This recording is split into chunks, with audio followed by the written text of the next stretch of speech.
Hi అండి, నమస్తే. Welcome to అమ్మ ఇంటి రుచులు. నేను మీ లక్ష్మి. ఈరోజు నేను మీకు ప్రసాదం రెసిపీ అయిన చక్కెర పొంగల్ని పర్ఫెక్ట్ కొలతలతో ఈజీగా చేసి చూపిస్తానండి. దీని తయారీ ప్రాసెస్ చూద్దాం. దీనికోసం ముందుగా 1/4 కప్పు పెసరపప్పు తీసుకున్నాను, అంటే పావు కప్ అండి. కప్ అవని గ్లాస్ అవని ఏదైనా పైనుంచి కింద వరకు సేమ్గా ఉండాలండి, ఈక్వల్గా అలా తీసుకోవాలి. అలా నేను పావు కప్పు పెసరపప్పు తీసుకున్నాను. ఈ పెసరపప్పుని మీడియం ఫ్లేమ్లో దోరగా రంగు మారే వరకు వేయించుకోవాలి, అలానే మాడకూడదు. ఇలా వేగాక దీనిలో ముప్పావు కప్పు నేను రైస్ తీసుకుంటున్నానండి. మీరు చూస్తున్నారు కదా, ముప్పావు కప్పు రైస్, పావు కప్పు పెసరపప్పు అండి. మొత్తం కలిపితే 1 గ్లాస్ అవుతుంది. సో దీనికి నేను శుభ్రంగా వాష్ చేసుకుని 2 మెజర్మెంట్ పోసి నేను అన్నం ఉడికించుకుంటున్నానండి. దీనికి ఇప్పుడు నేను 1 కప్పు మెజర్మెంట్ చెప్పాను కదా, దానికి 1/4 స్వీట్ యాడ్ చేస్తున్నానండి. 1/4లో కూడా నేను ముప్పావు బెల్లము, 1/2 పంచదార వేస్తున్నాను. తర్వాత అందులోనే 1/4 కప్పు వాటర్ యాడ్ చేస్తున్నాను. మీకు మెజర్మెంట్ అర్థమైందని అనుకుంటాను. దీన్ని మనం కరిగించుకుని ఇలా పాకం పట్టుకోవాలండి. లేత పాకం కంటే కొంచెం ఎక్కువ పట్టుకోవాలి. యాలక్కాయల పొడి కూడా వేసాను. ఇలా లేత పాకం కంటే కొంచెం, అంటే లేత పాకం తీగ పాకం వచ్చాక ఒక 2 నిమిషాలు ఇంకా మనం పొయ్యి మీద అలా ఉంచితే ఒక రవ్వ ఎక్కువ వస్తుందండి పాకం. అంటే కొంచెం థిక్నెస్ వస్తుంది అంతే, అంతకుమించి ఏం లేదు. అలా మనం పాకం వచ్చేలాగా రెడీ చేసుకోవాలి. మీకు చూపిస్తున్నానండి సుమారుగా.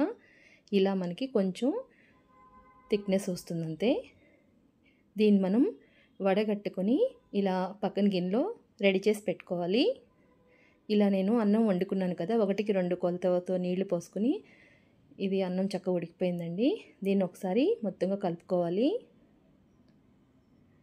దీనిలో మనం ఫిల్టర్ చేసి పెట్టుకున్నాం కదా వడగట్టి, ఆ పాకాన్ని ఇందులోకి యాడ్ చేసేస్తున్నాను. ఇది చాలా ఈజీ అండి ప్రాసెస్. ఇలా పాకమంతా వేసేసాక ఒకసారి అన్నం అంతా ఈ పాకం కలిసేలాగా మనం పైనుంచి కింద వరకు బాగా కలుపుకోవాలి. ఫ్లేమ్ అనేది సిమ్లో పెట్టుకోండి. ఇప్పుడు ఈ పాకంలో ఈ అన్నం అనేది ఉడకాలండి. అంటే ఈ రైస్ అనేది ఈ పాకాన్ని బాగా అబ్జర్వ్ చేసేసుకోవాలి. అందుకని సన్న మంట మీద దీన్ని కాసేపు ఉడికించుకోవాలి. మధ్య మధ్యలో అడుగంటకుండా కలుపుతూ ఉండండి. ఇప్పుడు దీనిలో నేను ఒక 4 టేబుల్ స్పూన్లు నెయ్యి వేస్తున్నాను. నెయ్యి అనేది మీ ఆప్షన్ అండి, ఎక్కువ వేసుకుంటే టేస్ట్ బాగుంటుంది. ఇలా నెయ్యి వేసాక నెయ్యి అంతా ఒకసారి కలిసేలాగా అన్నంలో మొత్తం కలుపుకోవాలి. ఫ్లేమ్ అనేది మీడియంలోనే పెట్టుకోండి, స్లోలో పెట్టుకోండి, అంటే లోలో. ఇలా నెయ్యి వేసాక ఒకసారి కలిపేసి నేను సన్నమంట మీద ఉడికిస్తున్నానండి. ఈలోగా మనం డ్రై నట్స్ వేయించుకుందాం. ఇందులో నేను 4 టేబుల్ స్పూన్లు మళ్ళీ నెయ్యి తీసుకున్నానండి. దీనిలో నేను ఓన్లీ జీడిపప్పు, ఎండు కొబ్బరి వేస్తున్నాను. మీ ఆప్షన్ అండి, డ్రై నట్స్ అనేవి మీ ఏది ఇష్టమైతే అది వేసుకోవచ్చు, కిస్మిస్ కూడా.